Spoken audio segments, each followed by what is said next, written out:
নমস্কার বন্ধুরা, tasty dishes by Ruma চ্যানেলে আপনাদের সকলকে স্বাগত জানাই। সরস্বতী পুজো উপলক্ষে আজকে আমি আপনাদের সঙ্গে বাসন্তী পোলাওয়ের রেসিপি শেয়ার করতে চলেছি। আমার এই রেসিপি ফলো করে আপনারা এরকম সুস্বাদু এবং ঝরঝরে পোলাও বাড়িতে অনায়াসেই তৈরি করে নিতে পারবেন। তাহলে চলুন শুরু করা যাক। বাসন্তী পোলাওয়ের জন্য আমি নিয়েছি গোবিন্দভোগ আতপ চাল। আমি 1.5 কাপের মতো গোবিন্দভোগ আতপ চাল নিয়েছি, ভালো করে ধুয়ে জল ঝরিয়ে নিয়েছি। এবার একটি বড় পাত্রে নিয়ে নেব।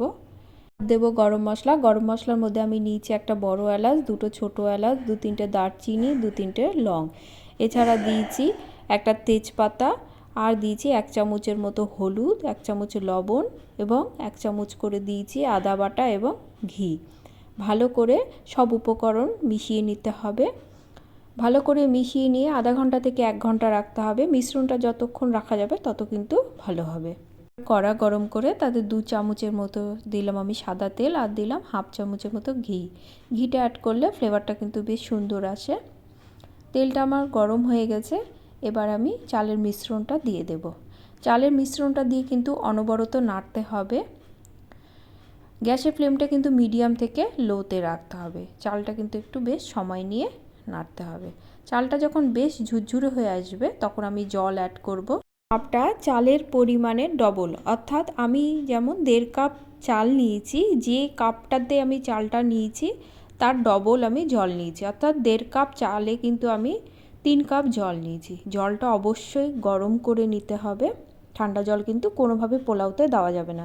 গ্যাসের ফ্লেমটা বাড়িয়ে দিয়ে চালটাকে বয়েল আসতে দেব। বয়েল আসলে গ্যাসের ফ্লেমটাকে মিডিয়াম করে ঢাকা দিয়ে দেব।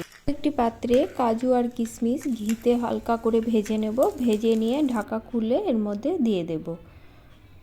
আমি আগে কাজু কিশমিশ ভাজতে ভুলে গেছিলাম, তাই আমি পরে ভেজে নিলাম, আপনারা আগে ভেজে নেবেন। এবার ভালো করে কাজু কিশমিশের সঙ্গে চালটা মিশিয়ে নেব। দেখে নেব চালটা সেদ্ধ হয়েছে নাকি। আমার কিন্তু চালটা প্রায় অনেকটাই সেদ্ধ হয়ে গেছে। এবার গ্যাসের ফ্লেমটা একদম লোতে করে ভালো করে মিশিয়ে নেব। জলও কিন্তু অনেকটাই শুকিয়ে গেছে। যেটুক জল আছে এটুক জলে বাকি চালটা কিন্তু সেদ্ধ হয়ে যাবে, আর এক্সট্রা কোনো জল দেবার প্রয়োজন নেই। ভালো করে মিশিয়ে সমান করে দিয়ে ঢাকা দিয়ে আরও মিনিট 5 মতো রেখে দেব। ঢাকা খুলে এর মধ্যে অ্যাড করব চিনি।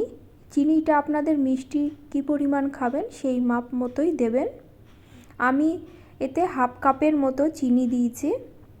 চিনি দিয়ে ভালো করে মিশিয়ে নেব। চালের উপরটা সমান করে দিয়ে আবার ঢাকা দিয়ে 5 মিনিটের মতো রেখে দেব। গ্যাসের ফ্লেমটা কিন্তু একদম লোতে রাখতে হবে। ঢাকা খুলে দেখে নেব।